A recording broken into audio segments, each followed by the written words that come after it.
Assalamualaikum warahmatullahi wabarakatuh. Selamat datang di tutorial mengenai bagaimana cara menggunakan for loop bersama saya, Andreas Febrian. Saya yakin kalian semua sudah tahu bahwa dalam pemrograman ada 3 buah struktur yang bisa kita gunakan. Yang pertama adalah runtunan, yang kedua adalah pemilihan, dan yang ketiga adalah pengulangan. Runtunan artinya program itu harus berjalan secara runut, satu persatu, baris per baris. Pemilihan berarti program kita dapat memilih langkah-langkah berikutnya berdasarkan kondisi tertentu. Sedangkan pengulangan merupakan struktur di mana program kita bisa melakukan tugas yang sama berkali-kali secara otomatis. Nah, pada pertemuan ini kita hanya akan membahas tentang pengulangan dengan memanfaatkan struktur for.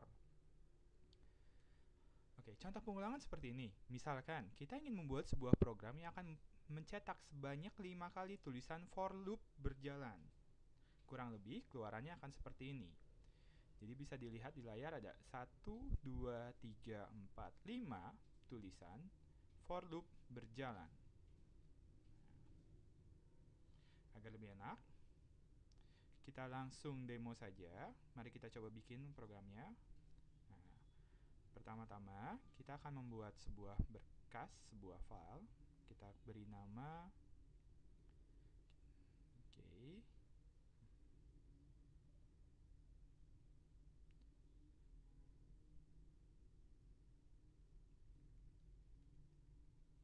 Nah, kita beri nama di sini adalah for.c. Kalau kita ingin membuat program C, maka pertama kali yang harus kita tulis adalah include stdio.h. std artinya standar, kemudian kita buat metode main. Jangan lupa kurung buka, kurung tutup. Dan kemudian di dalamnya kita tulis return 0.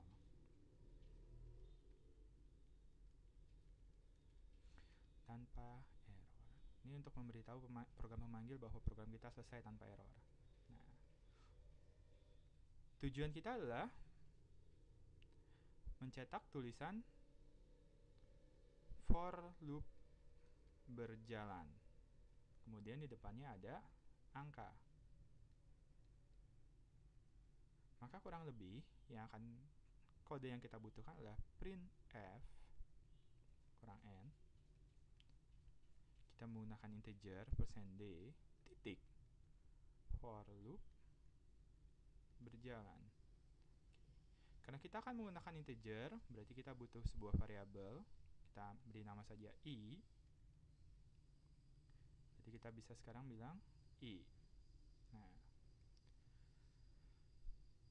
untuk menulis for, kita bisa menggunakan cara ini. For ada 2 titik koma di dalamnya. Yang pertama ada inisialisasi, jadi kita bilang i-nya kita mulai dari 1.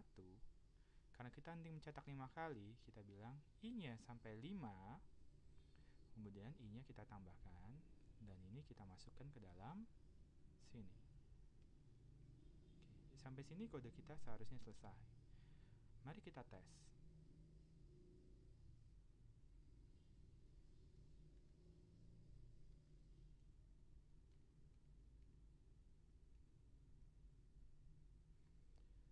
Ini ada dalam folder kode.video. Oke, kita compile for min o for, terus kita jalankan for. Oke, ternyata dia jalannya ke samping, berarti kita kurang /n. Agar lebih enak, kita compile lagi, kita jalankan. Oke, di sini kita bisa lihat bahwa ternyata program yang sederhana ini benar-benar mencetak 5 kali tulisan for loop berjalan. Kita kembali lagi ke slide. Nah, tadi kita menulis tepat seperti ini. Sebenarnya apa yang kita tulis? Kalau kita bicara tentang struktur for loop, ada 3 bagian dalam for loop. Bagian yang pertama adalah inisialisasi. I sama dengan 1. Ini artinya kita membuat nilai I menjadi 1. Karena ini inisialisasi, berarti dia hanya akan dijalankan 1 kali saja. Berikutnya adalah kondisi pengulangan. Nah, kondisi pengulangan ini akan menentukan apakah for loop atau pengulangan dieksekusi lagi atau tidak. Jika kondisi ini masih terpenuhi, maka akan dieksekusi. Jika tidak, maka akan berhenti. Yang ketiga adalah langkah iterasi. Nah, bagian ini akan dieksekusi setiap akhir pengulangan atau iterasi. Agar lebih jelas, kita akan lihat gimana sebenarnya jalannya for loop. Pertama-tama tadi, kalau teman-teman masih ingat, kita memiliki sebuah variabel I yang isi awalnya bernilai 0. Nah, apa yang pertama kali kita jalankan ketika dia sampai di baris for, dia akan menjalankan bagian ini, inisialisasi, di mana nilai I akan diisi dengan 1, maka I sekarang nilainya 1. Setelah dia menginisialisasi I dengan 1, dia akan memeriksa kondisi pengulangan bagian ini. Apakah pada saat ini I bernilai berkurang atau sama dengan 5? I-nya 1. 1 lebih kecil daripada 5. Karena kondisi ini terpenuhi, maka dia akan masuk ke dalam badan for. Dia akan menjalankan ini. Dia akan mencetak sesuatu. Dan inilah yang cetak. Karena I-nya 1, maka yang tercetak di layar adalah 1 titik for loop berjalan. Sampai sini for loop-nya selesai kan? Nah, kemudian dia akan menjalankan statement yang terakhir, iteration step, langkah iterasi, di mana I di plus plus. Efeknya apa? I yang tadinya bernilai 1 sekarang berubah menjadi 2. Setelah I berubah menjadi 2, dia akan kembali memeriksa apakah I yang saat ini masih lebih kecil atau sama dengan 5. Karena I-nya 2 dan 2 lebih kecil dari 5, maka kondisi ini terpenuhi. Dia kembali lagi menjalankan isi dari for loop. Maka dari itu, tulisan kedua tercetak ke layar. Karena I-nya 2, maka di sini terlihat yang tertulis adalah angka 2. Sampai sini, dia kembali mengeksekusi I++. I-nya sekarang sudah berubah menjadi 3 dari yang tadinya 2. Kemudian sekarang dia menjalankan I, diperiksa apakah lebih kecil sama dengan 5. 3 lebih kecil daripada 5, maka dia akan mengeksekusi bagian ini lagi dan mencetak 3. For loop berjalan ke layar. Sampai sini, I kembali di-plus-pluskan, sehingga I sekarang bernilai 4. Dia kembali diperiksa, dan 4 masih tetap lebih kecil daripada 5, maka badan for loop kita eksekusi.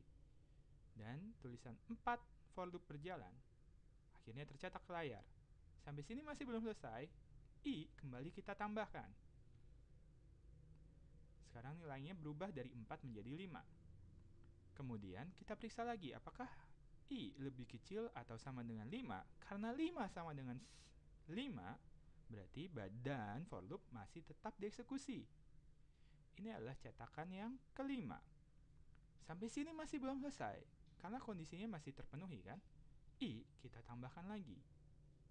Sekarang I sama dengan 6. Kemudian I kita periksa, apakah 6 lebih kecil atau sama dengan 5? Tentu jawabannya tidak. 6 lebih besar daripada 5. Sampai sini, maka for loop selesai. Dan program kita akan melanjutkan baris berikutnya.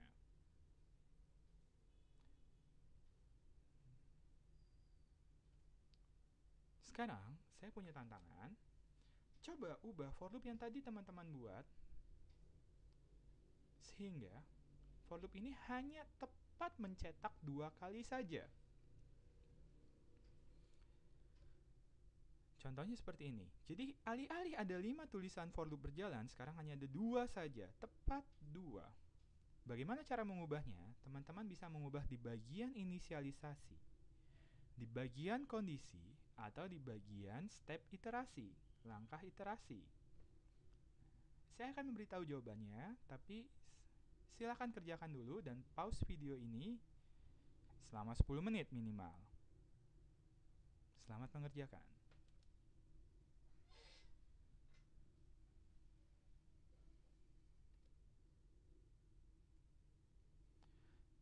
Saya asumsikan bahwa teman-teman sudah mengerjakan. Nah, langkah pertama adalah kita bisa mengubah nilai I sama dengan 1 ini. Gimana kita ubah supaya dia tepat 2? Oke, kalau dari sini kita bisa lihat bahwa I loop akan berhenti ketika nilai I lebih besar daripada 5. Kalau gitu, kalau I-nya kita set 4, maka yang akan dilewati oleh kondisi ini hanya angka 4 dan angka 5. Sehingga for loop-nya tepat akan mencetak 2 kali. Coba kita ganti. Di sini kita ganti dengan angka 4. Mari kita compile. Mari kita jalankan. Yang tercetak ke layar tepat 2 kali.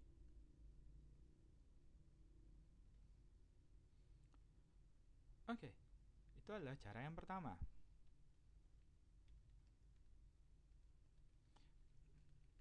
Cara pertama. Mari kita kembalikan ini dulu ke angka 1. Cara yang kedua adalah mengubah kondisi pengecekan. Di sini dia bilang I akan berhenti jika nilainya lebih besar daripada 5. Kalau kita ingin dia berhenti tepat 2 kali, kita ubah saja ini jadi 2. Harusnya dia berhenti 2 kali kan?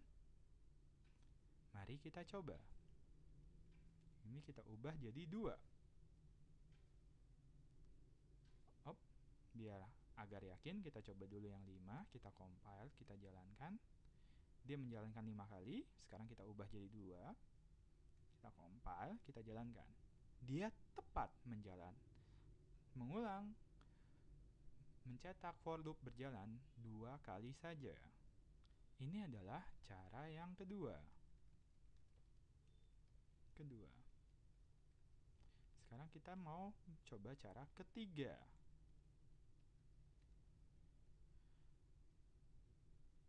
Cara yang ketiga adalah dengan mengubah langkah iterasi. Di sini I-nya selalu ditambahkan dengan 1. Kalau kita ingin mencetak 2, berarti kita pastikan setelah ditambahkan sekali, dia masih bisa mencetak, dan ditambahkan berikutnya, dia sudah tidak bisa mencetak. Oke, coba kita pilih angka I-nya, kita tambahkan dengan 2. Berarti pertama kali dia akan mencetak. Kita coba menggunakan pen. Oke. Pertama kali dia mencetak angka 1. Kemudian kita tambahkan 2 berarti jadi 3. Kita tambahkan 2 dari 3 berarti jadi 5. 1 dicetak. 3 juga dicetak. 5. Karena masih lebih kecil atau sama dengan 5, berarti dia juga dicetak. Ternyata ini nggak bisa. Oke, kita coba yang kedua. Kita pilih 1, kemudian kita tambahkan dengan 3. 1 ditambah 3. Berarti jadinya 4. 4 ditambah 3, 7. 1 dicetak. 4 masih lebih kecil dari 5, berarti dicetak. 7 sudah lebih besar daripada 5, berarti ini tidak dicetak. Berarti kita bisa mengubah I ini, alih-alih ditambah dengan 1, kita tambahkan dengan 3. Oke, mari kita coba. Pertama-tama kita kembalikan dulu ini jadi 5. Kemudian kita jalankan, kita compile, sekedar untuk meyakinkan. Benar, di sini dia mencetak 5 kali. Sekarang mari kita coba ubah I sama dengan I ditambah 3. Coba kita compile, kita jalankan. Dia tepat mencetak 2 kali saja. Oke, ekspresi I ditambah 3 ini bisa disederhanakan jadi I plus sama dengan 3. Mari kita compile, kita jalankan. Dia tepat menjalankan 2 kali saja. Oke, semoga tutorial ini bisa membantu teman-teman dalam mengerti struktur for dan menggunakannya dengan lancar. Terima kasih banyak. Wassalamualaikum warahmatullahi wabarakatuh.